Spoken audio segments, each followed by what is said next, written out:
Hey everyone, welcome to Kempner Sports. My name is Rev Trev, and today we're going to be tackling the topic of duds or struggling studs. The reason why this is so important is there's been a lot of disappointing players so far in this first 4 weeks of the fantasy season, and you need to figure out what should I do with these guys. And so we're going to talk about two tight ends, two wide receivers, two running backs, and two quarterbacks that are affecting a wide receiver and running back that we need to talk about. So if you haven't hit that like or subscribe button yet, smash it, because I'm making great content for this fantasy football world, and I'd love to keep making these videos for you, as well as I'm trying to help you to compete, contend, and win a championship. Let's win a championship together, shall we? So let's dive into duds or studs, and so we're going to go into wide receivers first. The first one that is so disappointing is Allen Robinson. Is he a dud or a stud? Struggling stud. So let's just look at the numbers first, okay? Because he got drafted, round 5, 6, 7, 8, and people were just thinking that they just found their wide receiver number 2. He's only had 9 receptions, 95 yards, and 1 touchdown in 4 games. Like, that is absolutely horrific. And so the Rams have struggled. They got physically beat down by the 49ers on Monday night. This team does not look good. Stafford is only looking to Cooper Kupp. And looking at all those things, watching for 4 weeks, my thing is that he's a dud. If you can trade him for anything of value at this stage, I would do that. Absolutely, Allen Robinson is a dud. Okay, let's talk about Michael Pittman, who also has struggled, who has failed to perform. Other players around there that he was getting drafted in there was like Sutton and Mike Williams. Those guys have been much better than Pittman. Pittman has had 20 receptions, though, 224 yards, and 1 touchdown. The Colts have really struggled, even though they beat the Chiefs, and there was a lot of promise there. They have just really struggled. So, but I'm leaning, because he's had 20 receptions, over 200 receiving yards, that he's actually a struggling stud. I would hold on to him right now. That's what I would do. Speaking of Colts players, let's dive into running backs. What do you do with Jonathan Taylor? If you have picked him first overall, you must be so frustrated. I picked him number 1 overall in a number of leagues. I'm super frustrated. He has not performed a number 1 overall value. I know there's people out there saying, seeing Cooper Kupp go number 1, and they're all saying that's nuts. Well, it's not nuts anymore. It's actually incredibly smart to have taken Cooper Kupp. So, number 1, you could have took McCaffrey, like a lot of players, right? So, Jonathan Taylor, though, he's had 81 rushes. That's actually pretty good. 328 yards. That's decent. Only 1 touchdown. That is really troublesome. And then he's got 9 receptions for 44 yards. So he has not been good.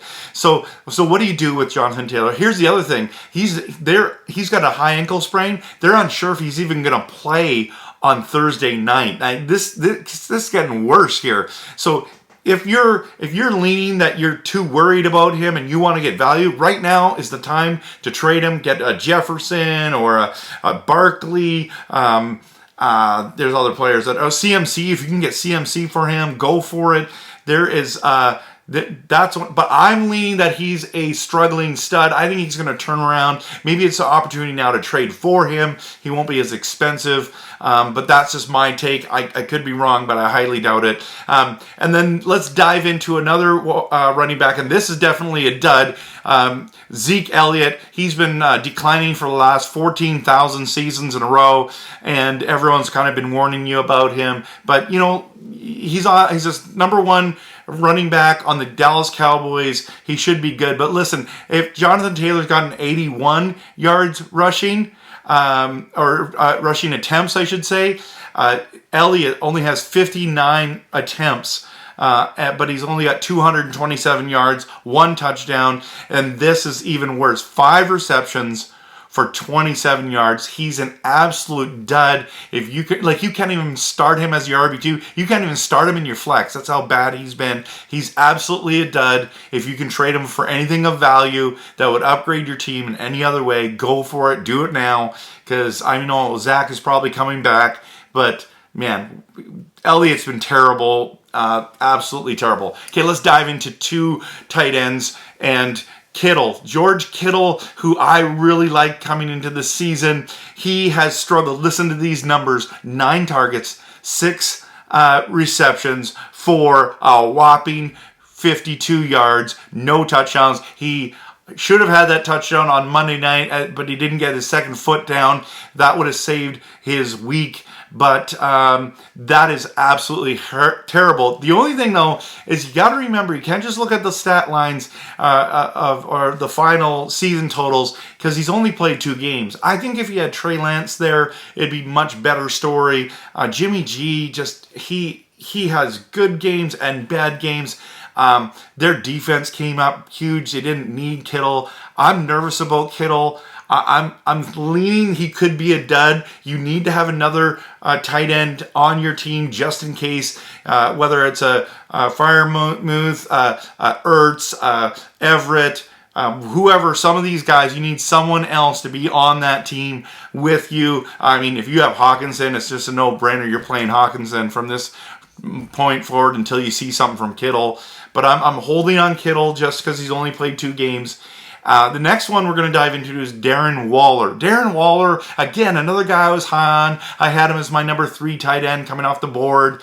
At 24 receptions, 24 targets, 16 receptions, 175, only 175 yards, receiving 1 touchdown. This is the problem with Darren Waller. He has Devontae Adams in town, and listen, when you have a Cooper Kupp or Devontae Adams on your team, they're just different. And they're almost always open. So Carr and Stafford are looking for those guys. That's who they're looking to first. And then Waller's one of the reads. So I think he's a struggling stud. He's going to have better days coming up as they try to improve that offense. So I'd hold on to Waller right now. I wouldn't be trading him unless you get a smoking deal. And now let's conclude this video with 2 dud quarterbacks who are killing the fantasy valley of some pretty good players. Let's talk about Marcus Mariota and Baker Mayfield. Yes, both of those quarterbacks are absolute duds. They're terrible. Mariota has 779 passing yards. Mayfield has 747. Listen, Justin Herbert is leading the league with 1,250. That's the difference right now. That's how bad they played. So Kyle Pitts is an elite level talent, but he's in a bad situation with a bad quarterback. He's had 22 targets, only 10 receptions in 4 games. We're talking 150 yards, 0 touchdowns. He's had 1 good week out of 4. I'm saying that Kyle Pitts is a dud. In fact, I made a TikTok video. You can follow me on TikTok as well. Do not draft Kyle Pitts. A lot of people are drafting him number 3. That was terrible. I did not draft Kyle Pitts in any league, and so definitely dud. He's a dud, and it's not because he's not elite, but he only had 1 touchdown last year. He had 1,000 yards passing or receiving, but he only had 1 touchdown. So he's got potential, but I just don't think he's going to get the touchdowns to make him worth your while. Baker Mayfield is absolutely dog breath. He has been so bad. Let's just be honest. And DJ Moore's been effective. If you're a DJ Moore owner, you must be so frustrated. But DJ Moore's gotten 29 targets, only 13 receptions. That's awful.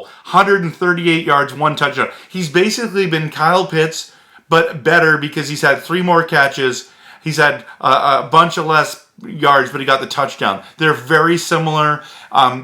You cannot start DJ Moore until you see anything good. And so because of these quarterback duds, now they're just struggling. So thanks so much for watching this video. I hope you found it helpful. I hope you win this week. And I hope you make the playoffs so that you can compete and contend and win a championship this year.